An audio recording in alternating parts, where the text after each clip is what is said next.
नमस्कार।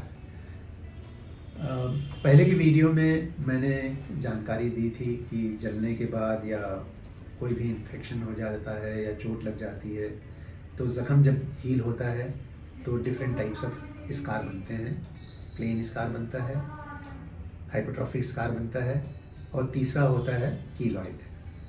पहले के वीडियोस में हाइपरट्रॉफी स्कार के मैनेजमेंट के बारे में भी मैंने डिटेल में बताया था और उसमें ये भी बताया था कि कीलॉइड का मैनेजमेंट डिफरेंट होता है और हाइपरट्रॉफी स्कार जैसा नहीं होता है।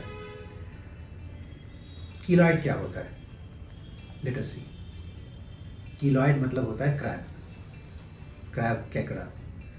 उसका मतलब ये है कि जो स्कार है धीरे धीरे ग्रो करता है, जैसे केकड़ा दिखता है और धीरे धीरे चलता है, वैसे ही स्कार जो है धीरे धीरे बड़ा होते जाता है और ये इतना बड़ा हो जाता है कि ज़ख़म के बाहर भी इसके टेंटिकल्स फैल जाते हैं और इसके कारण ये जो है नॉर्मल स्किन में भी स्कार बनाता है। दूसरा ये है कि बिना इन्फेक्शन, बिना ज़ख़म के भी कभी कभी कीलॉइड बन जाता है। स्पेशली लेडीज़ में चेस्ट में सामने प्री स्टर्नल कीलॉइड कहते हैं, शोल्डर में बन जाता है, कभी कभी कान में बन जाता है इसमें ऑर्नामेंट्स लगाने के बाद। और ये इतना ज़्यादा प्रॉब्लमेटिक है कि लोग जो है इसके साथ में बहुत परेशान होते हैं। कीलॉइड जब क्यों बनता है? टेक्निकली देखा जाए तो इसमें एक स्पेशल टाइप फाइब्रोब्लास्ट बनता है जिसमें शरीर का कंट्रोल नहीं होता है। नॉर्मली शरीर का कंट्रोल होता है तो स्कार जो है प्लेन बनता है, लेकिन इसमें बॉडी का कंट्रोल नहीं होता है, इसलिए स्कार बनते जाता है, फाइब्रोब्लास्ट बनते जाता है और इतना बनता है कि वो जितना रिक्वायरमेंट है उसके मल्टीपल क्वांटिटी में बन जाता है, इसलिए वो फैलते जाता है, उसमें कंट्रोल नहीं होता है। तो बेसिक रीज़न ये होता है कि ये एक जेनेटिक बीमारी है, कुछ लोगों में होता है, उसका कारण किसी को पता नहीं है, किसी की गलती नहीं है, लेकिन आदमी की जो शारीरिक या जेनेटिक बनावट है उसके कारण कीलॉइड बनता है। ये तो हुआ कीलॉइड क्या होता है और क्यों बनता है। लेकिन कैसे पता चलेगा कि ये कीलॉइड है, हाइपरट्रॉफी स्कार नहीं है या स्कार दूसरे टाइप का स्कार नहीं है। कीलॉइड की खासियत ये है कि लगातार ये बढ़ते रहता है, बंद नहीं होता है ये। दूसरा ये है कि ये काफ़ी रेड होता है, मतलब उसमें काफ़ी वैस्कुलैरिटी होती है, पेनफुल होता है, बहुत ईचिंग होती है। कई लोग ईचिंग से इतने परेशान होते हैं कि उसके ऊपर और ज़ख़म बन जाता है उसको खारिश करते करते। और तीसरा ये है कि ये लगातार बढ़ने से अच्छा दिखता नहीं है। स्पेशली जैसे चेस्ट के ऊपर सामने लेडीज़ जो है थोड़ा लो नेक का यदि कपड़ा पहनते हैं तो उसमें कीलॉइड दिखता है तो cosmetically it is not good. तो ये कीलॉइड जो है एक प्रॉब्लमेटिक बीमारी है।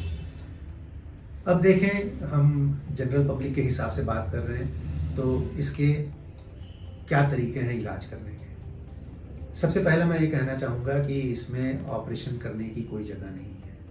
यदि कीलॉइड हम डायग्नोज करते हैं तो ये मान लीजिए कि हमको ऑपरेशन नहीं करना चाहिए, क्योंकि ऑपरेशन करने से इसमें रिबाउंड होता है और जो स्कार जो बनता है, कीलॉइड बनता है, वो ओरिजिनल स्कार से काफ़ी बड़ा हो जाता है and one cannot stop this growth.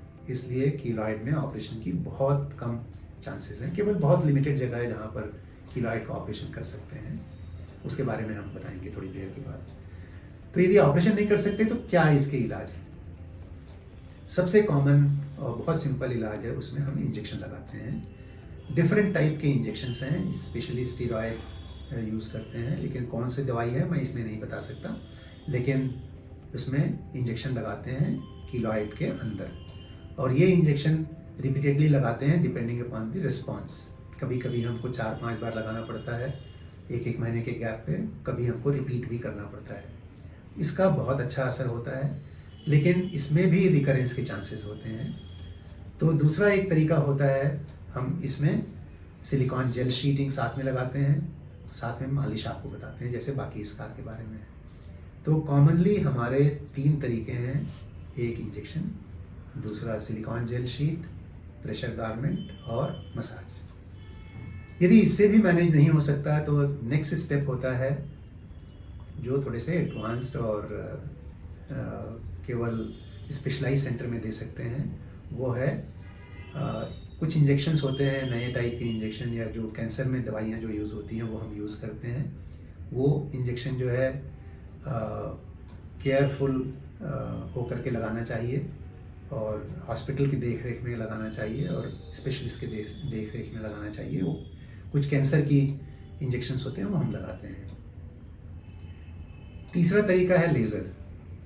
Laser से भी हम इसका इलाज कर सकते हैं और कई टाइप के लेज़र होते हैं जो हम यूज़ करते हैं। कॉमनली हम कार्बन डाइऑक्साइड लेज़र यूज़ करते हैं, उससे रिस्पांस काफ़ी अच्छा होता है, लेकिन इसमें भी हम नहीं कह सकते कि इसका रिकरेंस नहीं होगा। चौथा तरीका है रेडियोथेरेपी, क्रायोथेरेपी और नए मोडालिटीज़ हैं जो इलेक्ट्रिकल थेरेपी वगैरह कहते हैं, मैग्नेटिक थेरेपी कहते हैं, जो हम कीलॉइड में यूज़ कर सकते हैं। लेकिन ये सब आप कह सकते हैं कि कुछ तो इसमें एक्सपेरिमेंटल है, कुछ थोड़े डिफ़िकल्ट हैं, कुछ इसमें रिज़ल्ट के बारे में बहुत अच्छी जानकारी नहीं है। लेकिन एज ओल्ड टेक्निक है injection, silicone gel sheet, pressure, massage और नेक्स्ट लेज़र। ये सब तरीके हैं जिससे हम कीलॉइड का इलाज कर सकते हैं। लेकिन आपको ये जानकारी में होना चाहिए कि कीलॉइड एक ऐसी बीमारी है जिसके साथ में हमें रहना सीखना चाहिए और उसके लिए हमको भूल जाना चाहिए कि हमें कीलॉइड है। जैसे हम हाइपरटेंशन और डायबिटीज़ की दवाइयाँ लेकर के हम नॉर्मल रहते हैं, वैसे ही कीलॉइड के साथ में हमको नॉर्मल लाइफ जीने के लिए तैयार रहना चाहिए। तो मेरे ख्याल से इतनी जानकारी आपके लिए काफ़ी है। कीलॉइड से परेशान तो होते हैं लोग, लेकिन आपको इसके बारे में यदि जानकारी है तो इसके साथ में रहना आप सीख सकते हैं। और कुछ यदि आपके ईचिंग और पेन की प्रॉब्लम है तो उसके लिए हम समय समय पे दवाई टैबलेट्स वगैरह देते हैं, जैसी रिक्वायरमेंट होती है। आप अपनी दवाइयाँ अपने आप मत लीजिए, स्पेशलिस्ट की सलाह लेकर के ही दवाइयाँ खाइए। धन्यवाद। प्लास्टिक सर्जरी से रिलेटेड दूसरे सब्जेक्ट्स पे यदि आपको जानकारी चाहिए तो आप हमारे चैनल को सब्सक्राइब करिए और जितनी ज़्यादा हो सके जानकारी लेते जाइए। Thank you.